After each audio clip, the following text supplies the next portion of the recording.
You are listening to the Global CTE Podcast with your host, Sylvester Chisom. Welcome, my friend, to another episode of the Global CTE Podcast. I'm so excited you are here with us.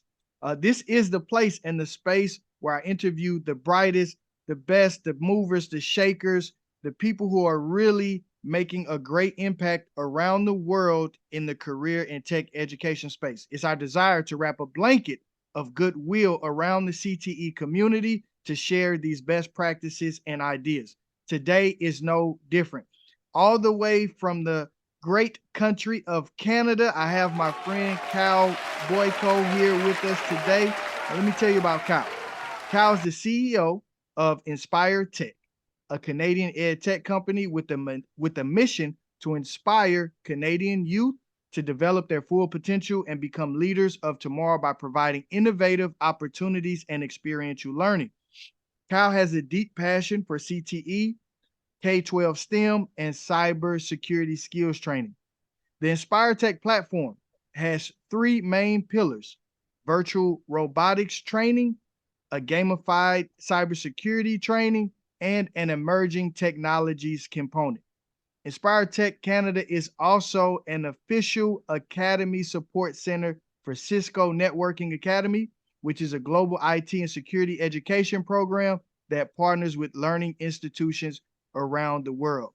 Kyle, I'm excited to have this conversation. Welcome to the show, my friend. Thank you, Sylvester. I'm pleased to be on it. You are my first official global podcast, so I think this is going to go very, very well. I know I'm in good company. I love it, man. I was excited to talk with you as I was looking at your bio, checking out all the things you're doing on LinkedIn, and all the great stuff you're really pushing into the future and trying to prepare our students for success in the global marketplace with Inspire Tech. So, I mean, you're touching robotics, cybersecurity. These are really where the great breakthroughs and careers of the future will live. How do you get here, man? Like, what's the origin story? I was inspired. So we'll begin with that. I was inspired by the opportunity to not just meet and support and work with and mentor young students, originally on a robotics team in beautiful Parry Sound, Muskoka, world famous destination around the world. People come to this part of the country, which is about 3 hours north of Toronto, and they generally come for summertime cottaging. As a full-time resident in that community, STEM, science, technology, engineering, math, is not a traditional job. Tourism, labor, and recreational would be the three main categories for people in that community from a job and a skill set point of view. When I started out, it was as simple as I had an opportunity to bring a large drone into a robotics class, and I had the inspiration from the teacher that maybe we could help the students raise money for food, fuel, and logistics as they travel for FIRST Robotics. And this is a newer team, and like most teams, they have a big responsibility to raise money so that they can compete and they can mobilize that team and go to regional or provincial or even international events. Mm-hmm. The story goes, September 2016, I went in to try and, if you will, provide some small monetary resources to the team to assist them on their path. In fact, I brought a drone with me, which I believed originally would be a tool in their toolbox that they could use to cut videos and take the resources from those videos and put them into their team to fuel them forward. When I actually realized that the team was capable of building drones, I quickly pivoted and changed my tactic, which was, I don't think I can help you as much as I thought. In fact, I think you can help me more than I ever imagined. Specifically, leaving the corporate world and looking at young STEM enthusiasts it was not only a breath of fresh air, it was genuinely inspiring to see the creativity, the ingenuity, and just the sheer will and determination to succeed when they did not have the resources that other major communities would have, like as an example in Toronto. When I originally started attending robotics events and going to their classes, seeing on a Tuesday and a Wednesday and a Thursday that students are sitting inside a classroom at 12 to 1 doing robotics and computers and really exciting stuff, and all the rest of the classes outside on lunch, on a coffee break, and doing other things, I thought there's something really unique about this. So in September, I ended up meeting the Huntsville Robotics team, Hoya 4152. Today, they're just doing great. But I specifically went in there with a view to how do I get involved? If I can help them raise money or connect them to industry connections or even be a mentor of sorts, I just naturally fell in love with the students. I simply was so enthusiastic to start showing up that I recognized they need someone to level the playing field. They need access to real resources, real people, and on demand. And my wife originally, Catherine, said to me, this would be a great spot for you to put some energy into, and I think you're going to like the community. And that's exactly what happened. Catherine and I, heading into 2017, created a nonprofit called Inspire Tech Canada, all with the focus to raise the bar for students in northern and rural communities in Ontario. We started out with trade and technology expos, career bus tours, design-a-thons, hackathons, cybersecurity workshops, teacher leader summits, bot camps, robotics opens, and all of that was being done in person, of course, pre-pandemic. March 5th, 2020, all of my sponsors say to me for my upcoming events for the year ahead, do you have a COVID plan? And like you, Sylvester, I had no idea what a COVID plan was. And so I began talking to teachers, talking to students, talking to industry personnel, college and university recruiters. March 15th of 2020, I was convening these meetings of what do we do now? How are we going to go online? Our purpose is to provide high skills training and provide a spark to get students excited in rural and remote communities. And Kyle, yes, sir. Kyle, let me ask you before you go too far. These like bus tours and like these things, what made you decide to do that for the rural community? Like what's the why behind that? It's very, very simple. You drive it up and down the highway. And as a citizen that maybe comes from the business world, you might have the opportunity to go in there into those buildings and see what's under the hood, so to speak. But for the traditional education system and the traditional educator and the traditional student, they do not get to leave the classroom. They do not get to have experiential learning hand-to-hand, in person, with a multitude of industries. The inspiration behind it was, how are we supposed to inspire these students when we take them to a competition where they're in a gymnasium and they have a very competitive environment, but at the same time, they don't really understand that a STEM education can unlock great potential for their future, high value lifestyle, incredible opportunity for innovation, and specifically a comfort from an economic point of view. Most STEM careers are very, very opportunistic. And so the career bus tour came from the idea that wouldn't it be great to take teachers and students into physical factories that they have no idea what they do and to physically show them how STEM applies. And most people in that environment would tell those students it was not a straight line to their career of being a mechatronics lead or a mechanical or electrical or a programmer or an analyst. Everyone had some type of a non-straight line, but they brought them with their STEM background into the role they're in today. And so seeing is believing, Sylvester, as we both know, when you meet people and they share their story of passion and resilience and setback and challenges, it sometimes can unlock a learner and say, you know what, that relates to me. So I thought it was very relatable to take students and put them on a bus, bring them into a series of tours, 4 in particular over 2 days. 1, to show how advanced manufacturing works. 2, to show the relationship between colleges and universities at a post-secondary level, working and supporting industry, not just from a recruiting graduation students, but specifically solving problems, design new technologies.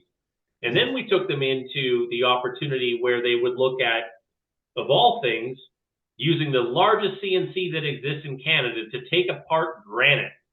Wow. Very, very different. Not a traditional setting. So hold on. So you had students using the largest, you said CNC machine to take apart granite? The largest, most powerful, and most expensive stone in the country, Muskoka granite. And your students were getting, and they're getting his hands-on experience. How do you walk me? How do you even create the partnership, the opportunity for you to bring students in to have that opportunity? 2 strategies. First, I would talk to the educator, let's say at a robotics class or experiential learning or student success, and I would say to them, we run a nonprofit called Inspire Tech. We want to demonstrate to the students where STEM education will take them. We want to give them real-world examples that it doesn't have to do with coding or programming or design thinking. It can actually apply to a variety of other roles. And so when we went to then the community and said, college, university, industry, let's pick businesses up and down the highway corridor that were easy to get to from a bus, jump off the bus, do the tour, jump back on, go up the next leg of the race, kind of like the great race, if you will. And the inspiration was, when you talk to industry people and they say, we need students, we need them inspired, we need them to have these skills to join the workforce of tomorrow, their number one Achilles heel problem is dealing with the school districts and the school boards and the educators and administrators, because it's a very slow process, very lengthy, and it's an entangled web, and they're generally not that excited to do it. So we became an intermediary, a delivery mechanism that would say, we can inspire the students, we can empower the students, but we need resources to bring them in and mobilize that community. And so you can have your staff and your facility be showing off, all with a desire to spark the kids' interest. And so it was a combination of education, community, and just making a plan. I love that, Kyle, and that is so valuable, that sharing there, just taking the initiative and recognizing how you can be that intermediary, or even for someone who might be listening to this, who's like in the classroom or in the school district, how do you get beyond those educational barriers to create these opportunities for these students to make it real, experiential? That's a great example of like work-based learning. Where is that large machine, that CNC It's in Gravenhurst, Ontario. Very awesome. Famous part of Muskoka. It's actually the doorstep to Muskoka. Carnegie Mellon, as an example. The Carnegie family has one of the biggest single private islands on Lake Muskoka. U.S. people from all walks of life travel here and have owned generational properties for 50, 60, 100 years. It was in Gravenhurst, and you wouldn't notice it because when you pull up in a bus, you're looking at thousands of tons of huge rocks with big machines. And then when you go into Drake's Cottage, which is 45 minutes away, Drake would have Muskoka 100% pure granite on, every single thing that would be. You're talking about Drake. I'm talking about Canada Drake. Real Drake. Drake's Cottage. Okay. That's right. All right. That's right. So he would have the granite in his home. Go ahead. That's right. Most executive homes that have a high value that would be really out of touch or out of reach for the average citizen, including myself. They spend an extravagant amount of money on luxurious, elegant, products. Now, who would think that granite, if you will, would be a part of that mixture? Well, it's a big part of it because it's embedded in that community. All of the community is sitting on it in these beautiful forest, lake, country, cottage settings. But when people wonder, how do I bring that great product into my kitchen, into my hallway, into my house, onto the footsteps that go down to the water? These are people. This is labor. This is skilled labor with real machines, taking it right from the earth, cutting it up, and making it look like it's, right. marble. Kyle, talk to me. As students are experiencing the largest CNC machine, experiencing like some of the greatest granite in the world there. Talk to me about the careers that are related to that they maybe see themselves in, like, oh, I could work here in this type of career doing something like that. Great part. In Muskoka, where tourism, trades, and recreation are really the three primary careers, trades is the big one for house building and construction. So the traditional student, I'd say about 50% of them in that particular community would generally see themselves in the trades, whether that's operating equipment, heavy machinery, electrical, mechanical, plumbing, HVAC, etc. They would relate to that because most of their family is in that business. Yeah. When you take them into a business that does specifically manufacturing of high value stone for hotels and buildings and houses, the student comes in and immediately in the parking lot sees the machinery and sees the big diggers and the technology that's moving around. Yeah. And then when the big machine brings in a large piece of stone and it sits it down on a pallet, and then it moves on a conveyor belt, and then it goes into a CNC, like a 5,000 square foot CNC, they have no idea that that's then a technical person in a programming operator role that is using CAD and CAM to design what that product's going to come out. It looks like a rock going in, and it comes out like something completely different. Now, you then have the process of, well, who buys that? Well, who sells it is the next question. Right. You need a sales team. And then, of course, you need an accounting team. And then, of course, you need a logistics team. And then, of course, you need an installation team. And so, like most careers of today and the future, STEM is part and parcel to what the employee of the future will have in terms of their background on their resume. That's a very specific example where we took them to, yes, a rock and granite factory, but on the next day, we took them into a makerspace at Georgian College, which is essentially similar to into the United States. A makerspace is where great people come together to design wonderful ideas and create new innovations and new techniques and processes. We took them into a makerspace, and they met a young woman who is designing a tactile-based controller. Most controllers are plastic that you hold in her hand or your hand. She was designing a cloth-based tactile inverse microcontroller. So it would be like controlling an Xbox through your sock.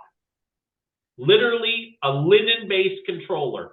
Yeah. And nobody on the particular trip, the Discovery and Career Bus tour that we went on, nobody had any idea what we were going to meet when we went in there. And you take them to the next place, and we show them cluster drones. And everyone, what are cluster drones? And cluster drones can be actual swarm drones where it's 20, 30, 50 drones that all fly in formation to do specific, in this case, it could be Mars product. Specifically, cluster drones that we looked at looked like an RC vehicle about 2 feet. And when you look at it, it looks like an RC. But when you truly find out what's in the middle of it, it has a drill that goes down 2 feet. And these are RC cars that are into drone technology that 50 of them go out into a large grid of geography, and they all drill down and do core samples, pull them back up, and all of them come back together. And then all of the samples are studied, and then you know what's in the ground, so to speak. And that is a startup that is actually building product to go on the moon. That's literally a product to literally surface the moon, pull core samples, study what is in there.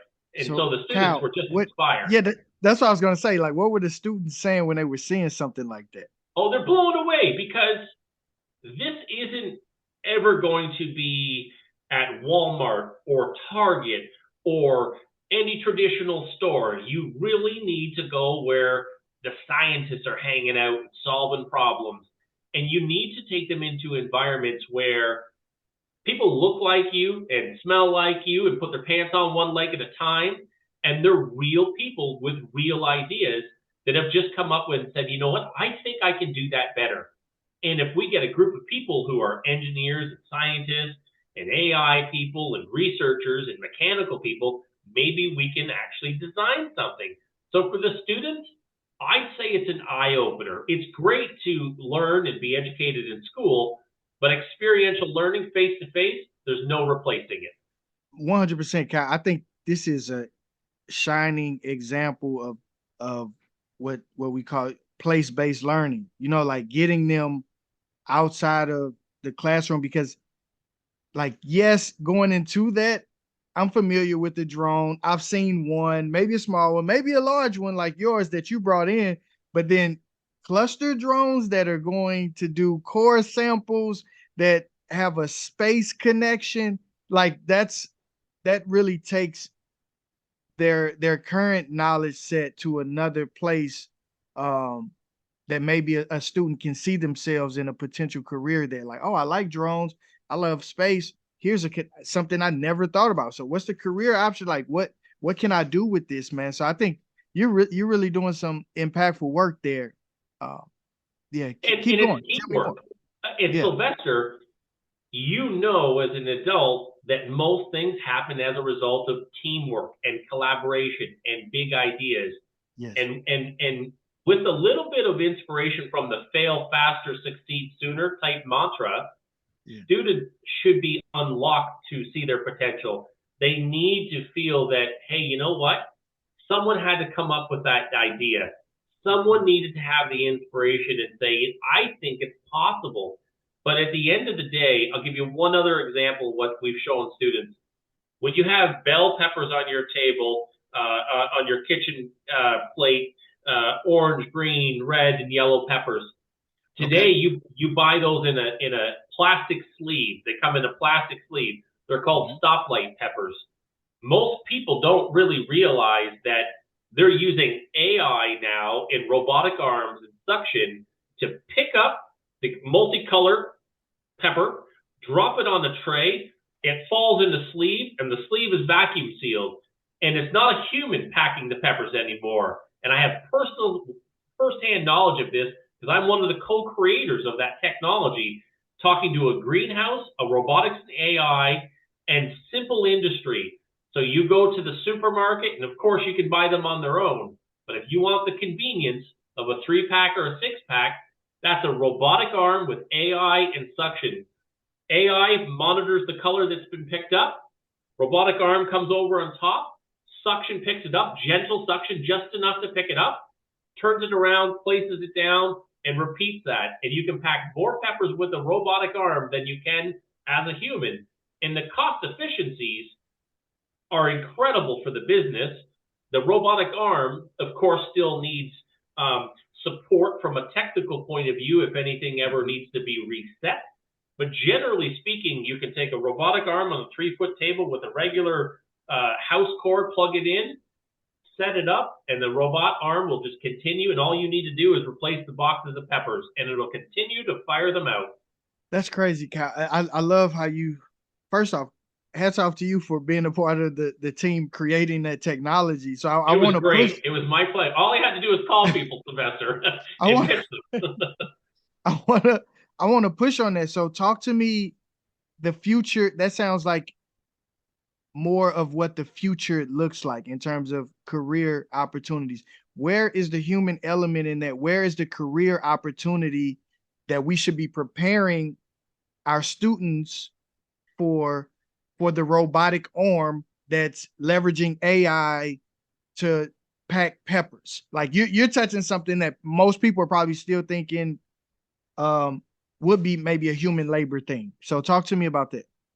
Like, what's the careers there that we should be preparing I students? think if you just look at uh, our food system right Okay. now and growing products, bringing them to market, staying competitive, keeping the labor force employed at a good commensurate rate that's reflective of the work. Mm-hmm. Technically, we have a labor shortage in most industries, as you very well know. Mm-hmm. I don't believe that technology is going to replace the humans. I believe there's a relationship between the humans guiding the technology and Mm-hmm. the humans actually inspiring the technology to solve new problems. In this case, it can be applied to many things. Mm-hmm.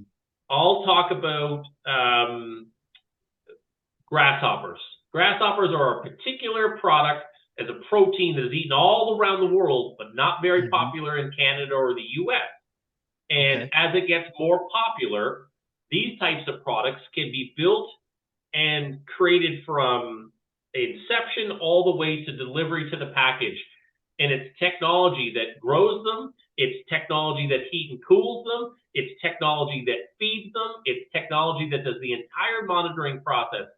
We have a company in Canada that was created called Aspire, and it's basically a protein manufacturer because on a world scale, we are going to have issues from a food point of view because we have a very vastly growing population.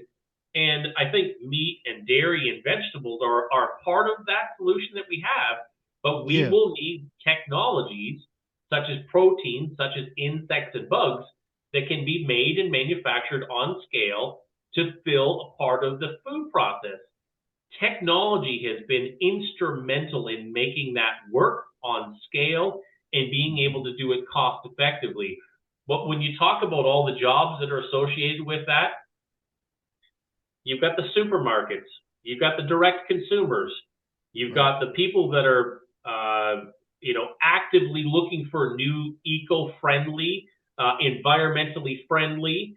You've got the people that are looking at, well, how do we convince humans to start eating grasshoppers?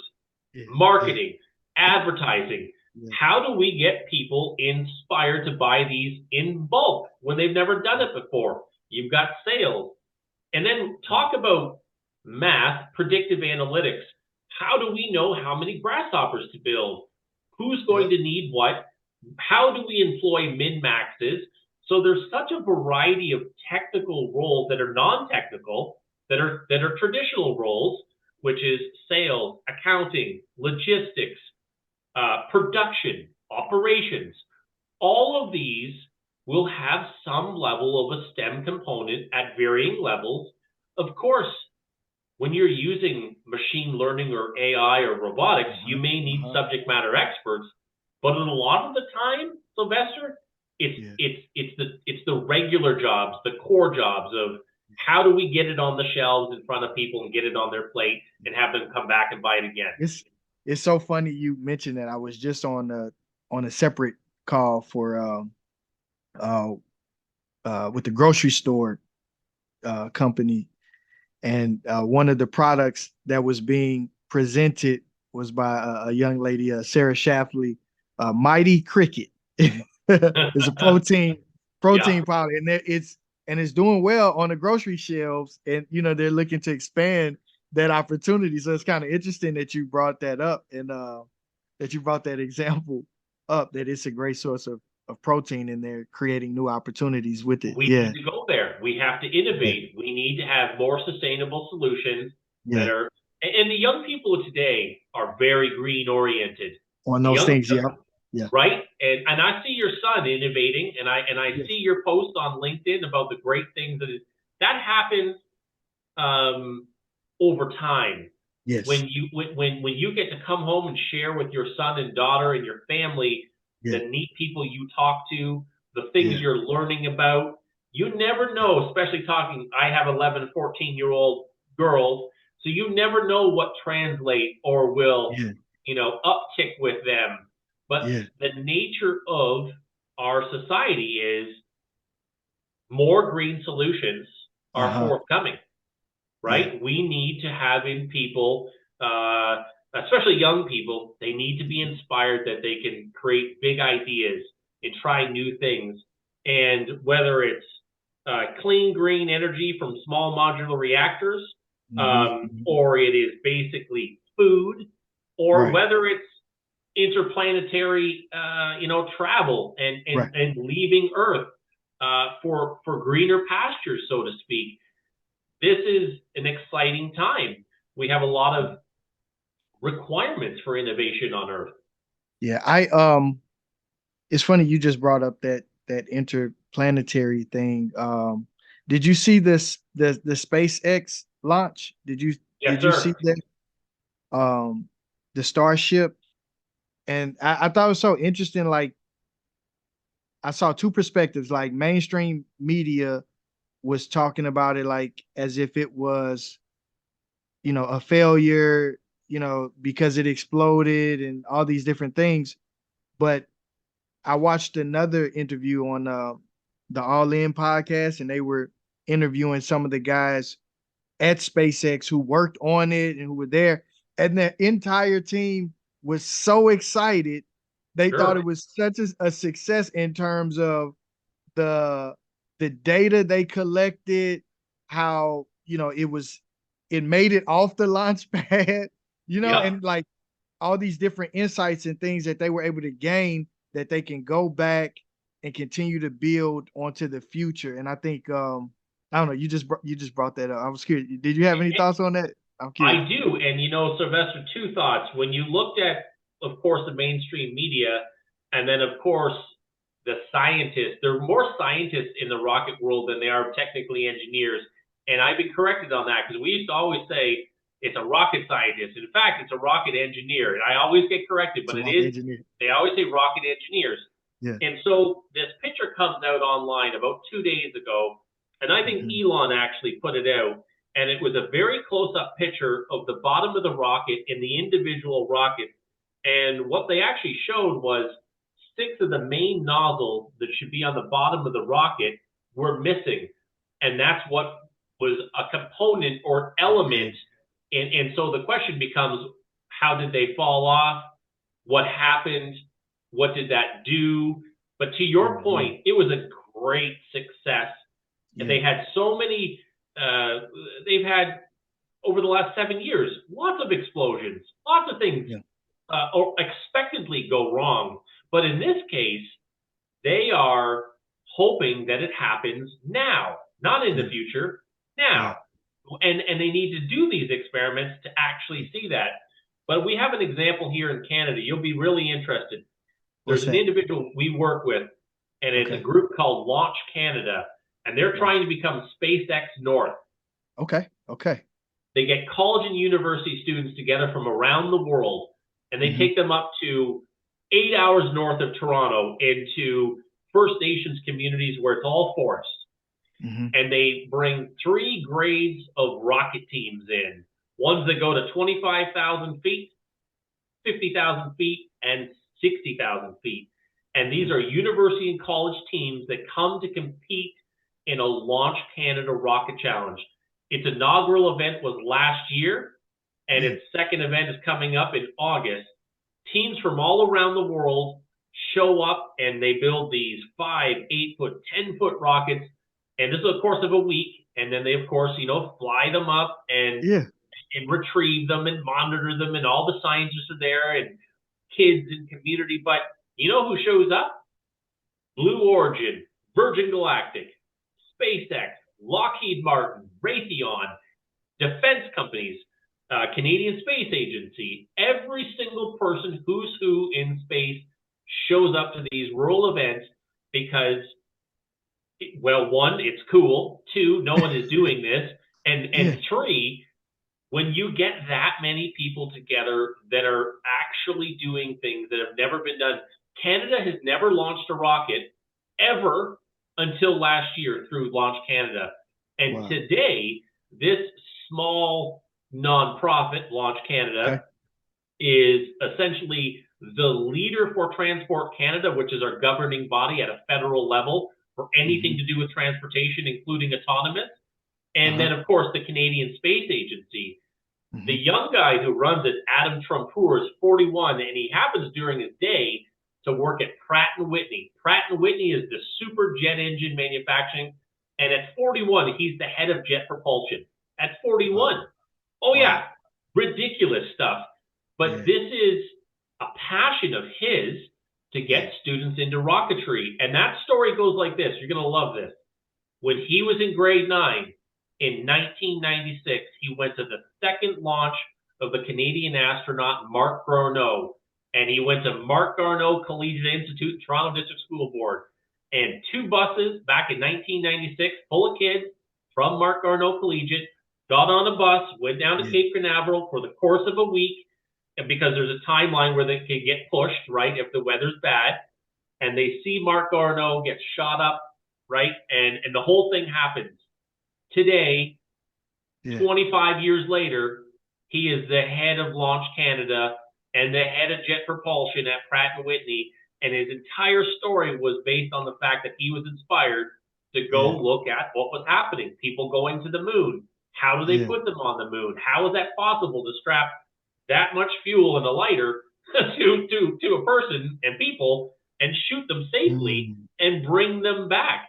So there's a great deal of emphasis in Inspire Tech currently in our platform on space education, space technology, and everything that we're going to be doing in the next 15 plus years to put 1,000 people on the moon. That's incredible, Kyle. Wow. I would love to pick his brain to have him on the show at some point too. That's incredible, man. Like, I'm just so grateful for this conversation. Like, we're talking about all these different things that really are about the future of like what's happening, what's next, and what we should be thinking about. And when I say we, I mean our community of educators.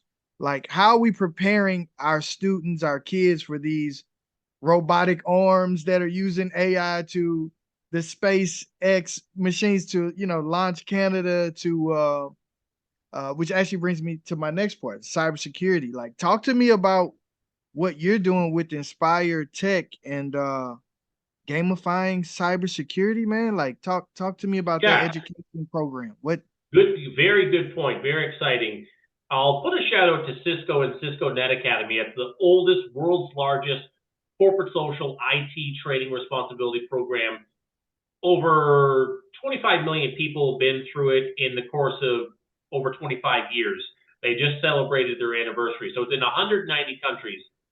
When you really look in late 1998, that Cisco, the company, which is the top cybersecurity company in the world, when they came out to the market and they wanted people to know more about their product, they started donating hardware to colleges and universities, and then they realized that hardware is only as good as the curriculum that goes with it. And that was the emphasis of building Net Academy back in the early 2000s, was to train people on their technology, unlock that learning experience early, and inspire people to get their hands tinkering, get under the hood, so to speak. How is this? What is this? What does it do? Why is it important to me? Type thing. Fast forward to the pandemic. 1 million kids were going through in 190 countries on the CSR program, Net Academy at netacad.com. When COVID hit, it was a big, big challenge. Here's why. Yes. With 1 million kids in 190 countries, not every kid graduates through the Net Academy course. In fact, 50% were graduating. And the reason only 50% pre-pandemic graduated, Sylvester, was they didn't have the physical location to go to, such as a school board, a college, university, a library, a makerspace, etc. And secondly, if that location did not have the big iron, the $5,000 computer, and third, if that location did not have a T1 incredible internet connection for downloading of the courses and the virtual machines, and finally, a subject matter expert. And if you had one of all four of those, you couldn't complete it. So pre-pandemic, only 500,000 kids finished of the million, so 50%. When the pandemic happened, that ratio went down exponentially. And you know why that is? Because there was no more downloading. There's no more calls in universities. Everyone was online, not in person. And most installation of their products, some products could be 72-page installation guides. And so InspireTech came to them and said, we can host your courses, because really at its core, InspireTech's platform is a STEM learning management system that actually builds the cloud by the minute. It allows us to take local or downloadable products and virtualize them and put them in a virtual machine to make them browser-based. In Cisco's case, can you imagine doing cybersecurity testing or penetration testing from a Chromebook? No one could imagine that pre-pandemic because it just didn't really exist. However, when we came to them and said in June 15th of 21, when we were building our system, we said we could actually host your virtual machines and make them browser accessible. And this was on a Friday. And on a Monday, we woke up and Cisco donated in-kind millions of dollars of technology to our system so that we could put it up. And you know what? We became the only company, and we're the only company right now that you can access Packet Tracer. It's the world-renowned #1 network simulation tool for educational purposes. Whether it's the Canadian Army, the U.S. Army, global cyber tacticians, this is really a core training tool. But the caveat is big machine, subject matter expert, 72-page installation guide. And if you don't have any of that, you're out of the race. You can't even compete. We said to them, technically, we could put it on our architecture. And they said to us, really? That's interesting. That was on a Friday. On a Monday morning, I woke up and they gave us the source code to all of them, Sylvester. Wow. I kid you not. Ubuntu, Wireshark, Bash Shell, Packet Tracer, which meant not only can you access the courses, like the curriculum, but to complete the curriculum, you need to access the virtual machines. You need to download and install them. But if you couldn't download and you couldn't install, you couldn't finish. We came to them and said, we can make it all virtual, make it all browser-based. They loved that. They gave us the technology to do it, and we released it by September 15th of 21. And I'll tell you, cybersecurity is a very, very, very important aspect of everything we do in a digital economy. It's the lifeblood of how we continue to function. And I think anyone who may not be a cyber person or is a cyber person simply realizes that it's like driving. It's the rules of the road. We all have these rules. We all have these, processes. Cyber's the same way. You've got white hat, gray hat, black hat, and there's a difference, right? You've got the people that are doing the nefarious activities.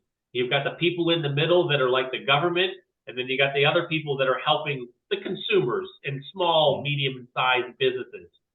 When we helped Cisco, that provided our little company with an incredible leg up to be somebody, to be a company that's helping the world's largest cybersecurity company.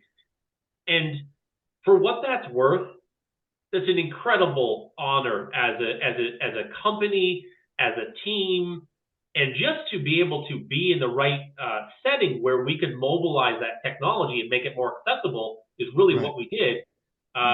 It's just a great achievement, and I'm very proud that Cisco trusted us to host that. Now, what does it actually do in the real world? Yeah, talk to me about the working with the kids or with the schools. How's that going? Go ahead. When you get into a room of 100 adults and you ask which percent of you will raise your hand if you're excited about cyber, 95% will not raise their hand. And so we started there. And we realized that if we could provide cyber training and use gamification, maybe we would have an opportunity to provide specifically a cyber education, let's call it rules of the road, best practices. And we took something that was originally called a tabletop exercise and we turned it into TTX. And we called our product Breach TTX, as in breach, as in a cyber breach, as in a bad actor takes over your multinational company and breaches your network. And you have to defend it with your own technology or your own understanding or a team. When we built Breach TTX, it was modeled to be like the game Plague or Pandemic. And it was meant to give the average learner, including me, a non-cyber person, or 96% of the world who's never going to be in cyber, on the front line in networking or simulation or cyber security pen testing. So we created a game that would essentially be, you pick an avatar, 45 avatars are in the game, all different cultural diversity. So who looks like you pick. Then you pick a role, logistics, HR, CEO, sales, whatever the case is, and you come into the world. You're effectively an employee in a multinational company, and one day, one of your locations has been breached. And now, through card and turn simulation, you have to answer questions to either prevent the breach from moving forward or let it keep going. And we use every single thing from an educational content point of view from the US, CISA, Cybersecurity Infrastructure Security Agency. We took every best practice for TTXs, what are called tabletop experiences. Pre-COVID, we do a tabletop experience. All the staff get around and they have a tabletop experience. In COVID world, we had to go to TTX virtual, hence the Breach TTX. So we took every single thing you used to do in person and we virtualized it and put it into a game. And this meant you could play it as a couch cooperative. You and me and 4 other people could play it. Up to 6 people can play it at one time. And the real genius about this was the game needed to be digestible, palatable. It needed to be assured that it would not be too technically over people's heads and at a pace where people could actually read what was coming at them and understand it in simple terms, which is what's two-factor, multi-factor authentication? Why is it important? What is a breach? What's a bad actor? What are some of the techniques they used? And so when we squished all that together into this incredible game that's being used all around the world, I technically didn't originally know how it would be perceived. Is it going to be just another game? Are people just going to look at it and say, well, that's great, but it's a cyber game. It's not for me. Well, in fact, we were dead wrong. We were completely off the mark. When we first showed it to people in July of 22 and all the way through November of 22, we took it to our first partner, Cisco, and then we took it to 149 other companies to play test it. And the results were resoundingly, this is great, I like it, it's easy, it makes sense, can you expand the content, what else can we do with it? And feedback, all positive. And so what we've done is we've basically taken the phrase digital citizenship training, and in the educational setting where digital citizenship training is a big component of what's happening, we brought this game to them and said, educators, you'll use this for professional development purposes. This will assist you as an adult educator, and it will help you understand how to kind of operate on the internet, if you will. For the student of today, this is a Unity-based game, completely video game, identical to what they would see in anything else, advanced avatars that look like them, and most importantly, it was something where they could relate to it and say, oh, wow, okay, I can get this, I can play this. Plague and Pandemic, it's pushing you towards winning it. And then we recognize that if we're going to actually get people that are not regulated to do cyber training, they're going to need a palatable experience. They're going to need something that basically they can look at within the first 7 seconds and say, you know what? Okay, I can give this a try. I can kick the tires on this. And that breach product has just come out and done so well. Recently, it was in a March 31st to 30 to 31st event. It was a 24-hour, 3,000 women and girls in cybersecurity called Wicked 6, US-based. And it was 24 hours of women and girls on Discord chasing the sun around the world, playing cyber games, and Breach was the featured game in this experience. That's cool. I gotta tell you, it really informed where gamification is going in cyber. More people enjoy gamification than a traditional textbook or traditional PowerPoint. And it's built so, and I like how you mentioned that it's built on Unity, on the Unity. So that makes it something that probably kids can understand. How is this something like a tool that, like educators can use in the classroom and have the kids play to learn, like about cyber, what you're saying? It is. So we released this in October for October's Cybersecurity Awareness Month. Yep. And it was a really good success. Now, we were quite new. The game was quite new, so we didn't have as much runway to get it, seated in and positioned.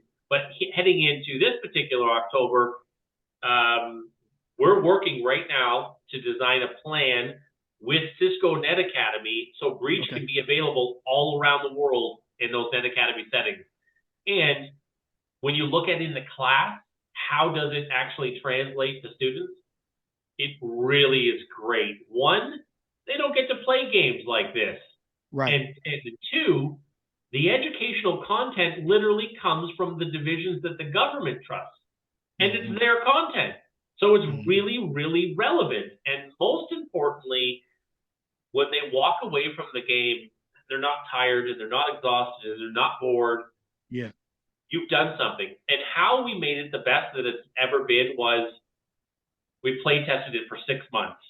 Right. And in January, a kid comes to us, grade 12 student, through one of our school boards, and says to his teacher, says, Mr. Grieg, I want to learn about Breach, which is a Unity game, but what do I need to learn about it on this platform called Virtual Robotics Training Academy? And the teacher said that to me. And I said, actually, the pandemic pivot for us was to build VRTA online. But in fact, we outgrew robotics and are doing so much more. And so I think you're right. We need to change the platform. And this is where this came from. The student says to the teacher, I want to learn about this, but it doesn't make sense in a robotics platform. And that flows all the way back up to me. And I said, tell the student I think he's right. In fact, we're going to change it to the name everyone's always liked, is Inspire Tech. Inspire the youth, inspire the technology, inspire the technologists.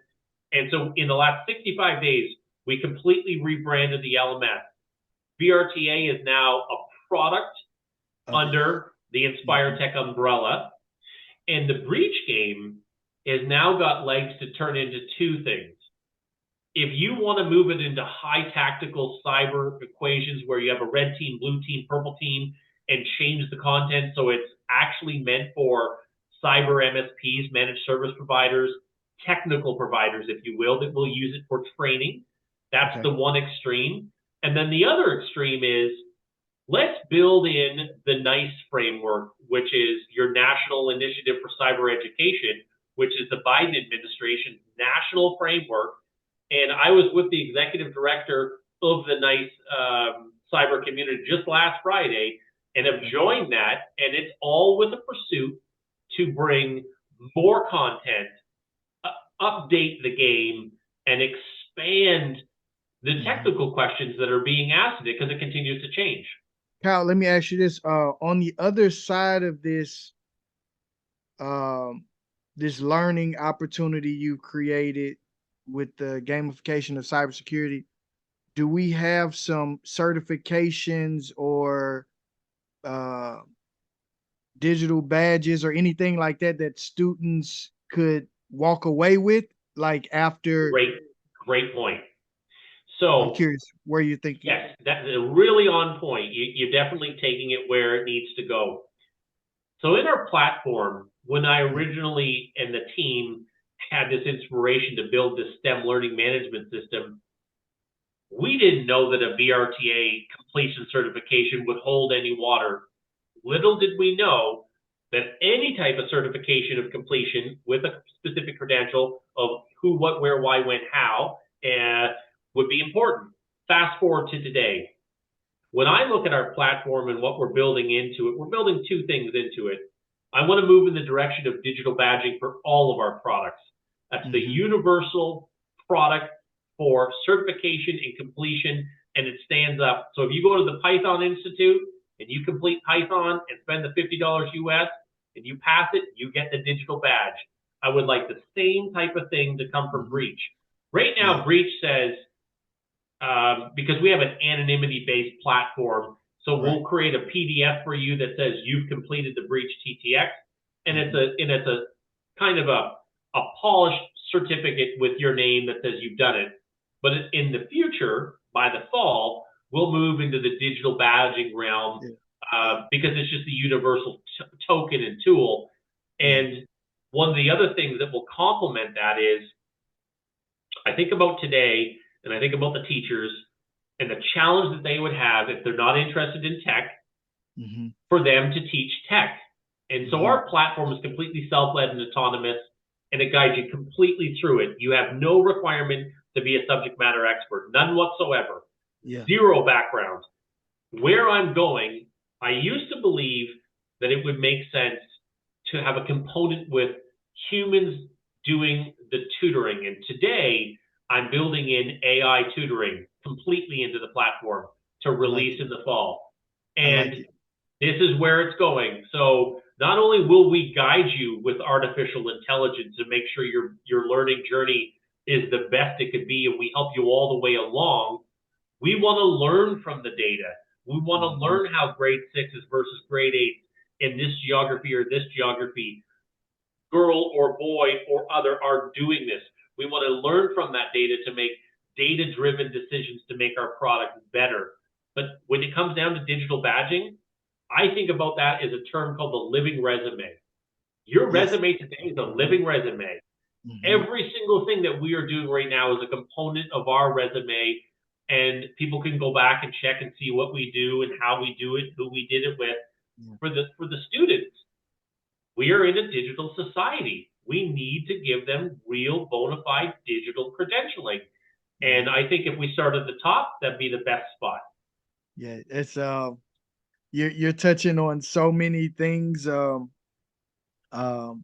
just had one of our podcast guests on who runs like the digital badging summit. And we had so many conversations about what you just said, and like who should, because it's still a little wild west-ish, like who should be the person to issue the digital badge, and how do we know that it is, like based on what standard?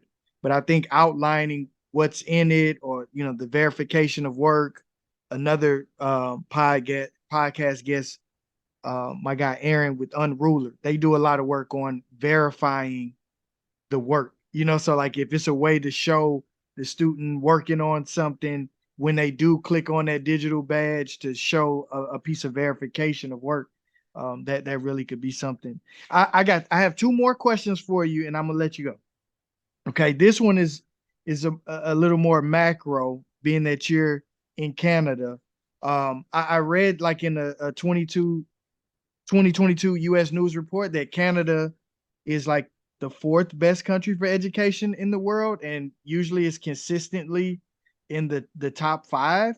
I'm curious what's happening in Canada that's making the education system go so well. Curious your thoughts.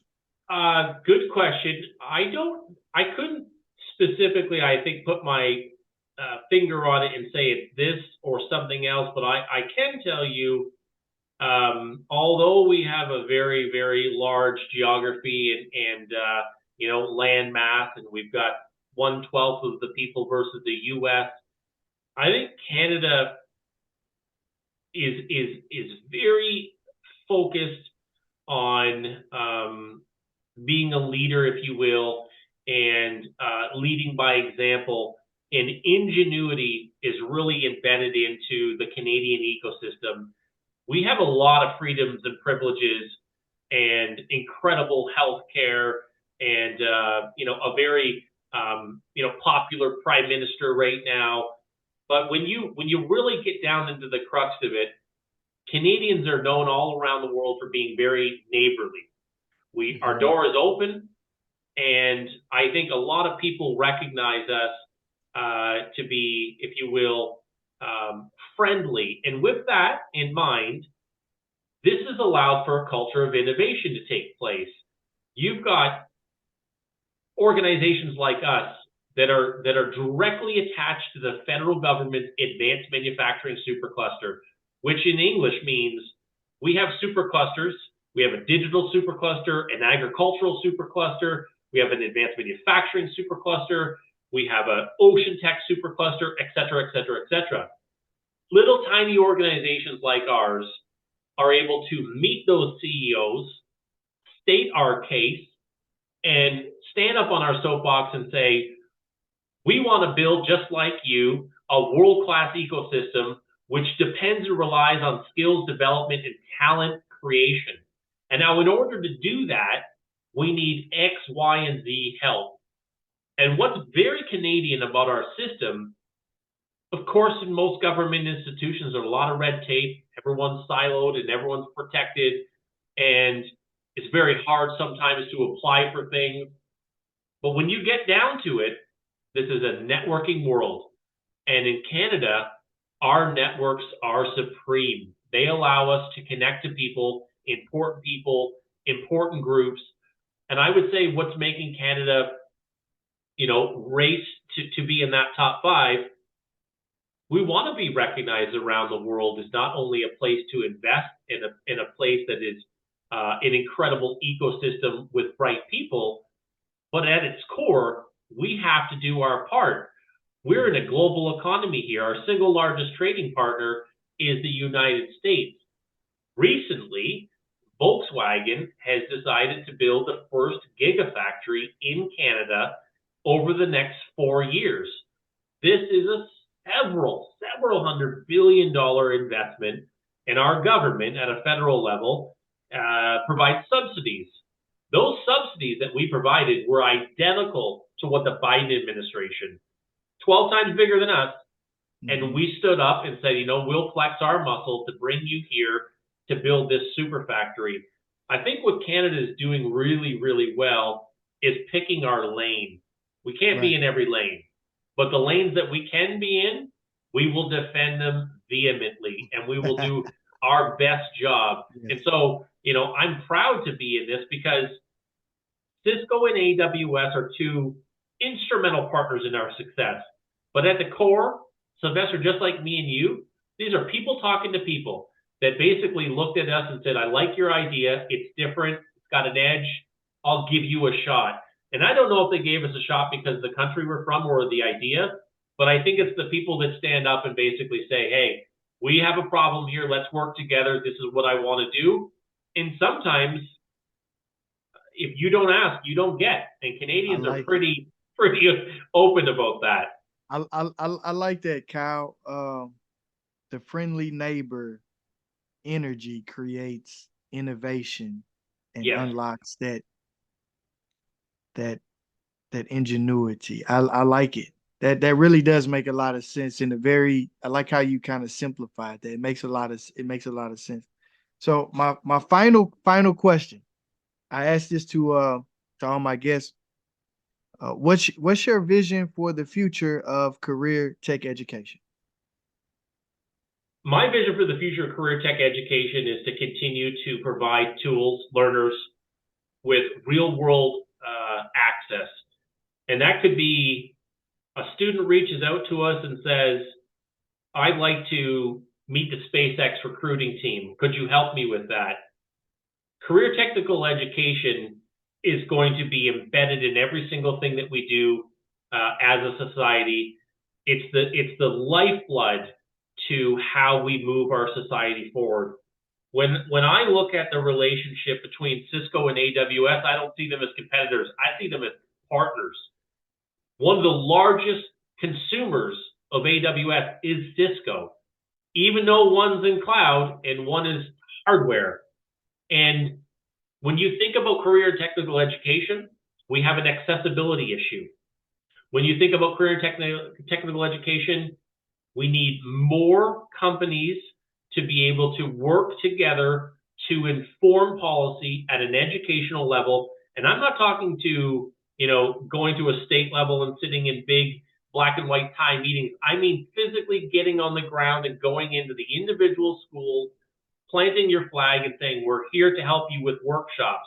We're here to help you with road shows.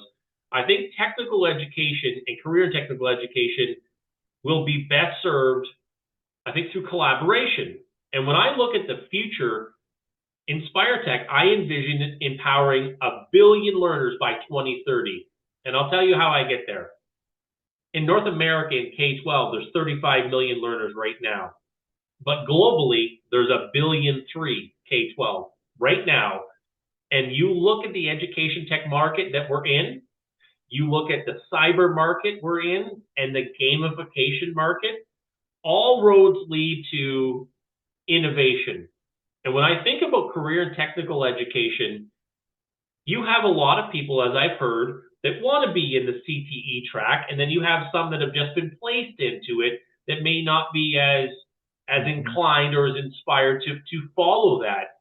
But I think we will have more people successfully complete CTE by having a dynamic ecosystem, one that includes people, places, and things and opportunities to connect, person, hybrid, virtually, etc. 2, you're going to need delivery mechanisms and intermediaries to break down those silos. And 3, every single person, certainly over the last 20 years, that's had a smartphone that doesn't understand it and turns around to a young person and says, can you help me with this? We have just done this, adults, and we're good with it. And then you look at the invention of the iPhone, where there was no more recipe or ingredients. It was slide to unlock. How is it the young people of today can just do that? I'll tell you, you put it in their hands and just let them go. No preconceived notions. So I think technical education, particularly, it has to be rooted in, let's see what happens. It has to be rooted in, you don't need to be the subject matter expert anymore. Autonomously led systems, inspired by original equipment manufacturers, tailored with curricular connections, I think are the future. A learning management system is only as good as the people that build it or people that use it. I don't envision anything other in our platform other than the 2 letters, CI, continuous improvement. I'll never stop innovating. I love the idea of agri-tech and ocean tech and defense tech and space tech. What a great thing it is to wake up and be in this world. I'll tell you in closing, we had an event last week where we did a presentation on generative AI and a presentation on space. 2 Zoom rooms, breakout rooms, 150 in one, 150 in the other. The kids learn from a presenter for the first 45 minutes, have a nutrition break. They come in and then they do something interactive. On the space side, it was a Venn diagram talking about production of food and how to feed a colony on Mars or the moon. And what will that include? In the generative AI discussion, it was, where isn't AI being used? What AI can do and what it is doing and what it will do. And in this case, it was a teacher give an example where a teacher keys in the subject, we could say computer science, and this will spit out 10 questions and 10 answers to allow you, depending on the age group, that you want to inform. So you don't need to be the subject matter expert. Right. And so when the kids were done at 11:15 a.m. Eastern, they then have questions, and the presenters take the questions. At 12, they have a little lunch break, and they're back into the platform for 12:30. From 12:30 to 3:30, Sylvester, the educators said to the students, You're going to go into Inspire Tech. You're going to play the breach game. You're going to do one of the 7 modules to learn Python, the interpretive language. And then you're going to apply that Python knowledge on the 3-axis robotic pick-and-place arm to see if you can get it to pick up boxes and put them in a container. But that's all you'll be able to get through. This is what the educators say. In the Inspire Tech system, I'll use you as the example. Sylvester, you have a class now of 300 kids last Wednesday, and you go into your technical dashboard, and you've appropriated those courses for them to take. Okay. You go in there at 1:30, and they've been into it for an hour. How much progress could they have made? If they're only going to get through one level of Python, let's see how they do. The educators had their socks blowing off, period, full stop. The kids were at level 2, 3, 4, and 5. We're talking hours of work that would normally be done in a traditional educational landscape. The kids were crushing it, and the kids were inspired, and the potential is fantastic. So when I get up and I realize that we're not just building robots, we're building people. We're not just building processes. We're building out new ideas that come from humans. And in theory, if we don't try and collaborate to design new concepts, what fun is that, right? We want a better world to live in, and the young people in an aging population, we're going to need them. We're going to need more technical prowess. That's so true, man. That's so true, Kyle. That's so true, Kyle. This has been an insightful conversation. We really touched on a lot of things that are now and in the future of like what's next. And I hope everyone has enjoyed this conversation that we had with Kyle from Canada and Inspire Tech. Kyle, if anyone wants to reach out to you to connect with you, please share how they should go about doing that. Indeed. Find us online, inspiretech.ca. My email, kyle@inspiretech.ca, and directly go to Sylvester. And thank you for having me on your program. Through the power of LinkedIn and through the power of cold calling, we had the opportunity to meet each other. And if anything, I encourage young people to build networks, join teams, try different experiences, and it's okay. You had a term in your last podcast, metacognitive skills. I looked that up. And I was really, really taken back. And I'm going to put a post on it about LinkedIn, because in all my walks, I haven't heard anyone be talking about that particular phrase. And it really translated with me. And so I really not only was inspired by you when I reached out, and then when I was looking at what you're doing and what made it different, it just related to me. I felt like you were going to be able to ask me questions, get some insight, but at the same time, it's a learning exchange. It's been very reciprocal, because the truth is, we don't know it all, and that's okay. And when I talked about staying in our own lane, that's okay. But love what you do, try other things, and put yourself in a position where you can feel that reward, and that reward of learning, it's a great reward. Yeah, thanks, Kyle. And that was metacognition. That was with my friends from America Succeeds, and talking about the durable skills. So yes, thank you all for listening, Kyle. We'll have to come back, because we didn't even touch generative AI. We have so much more to talk about. So we'll talk about quantum next time. What we're doing in quantum computing and coding. We have the entire country. The entire country is behind us on our new quantum and coding curriculum that'll be released worldwide next month on the platform. Outstanding, Cal. Keep up the great work. Everyone who's listening, please do not be selfish. Share this with a friend to be inspired and to learn from and be inspired by Inspire Tech Canada and Cal. So until the next time, remember, you don't have to be great to get started, but you have to get started to be great. Peace. Thank you for listening to the Global CTE Podcast. Be sure to like and subscribe to be the first to know about future episodes.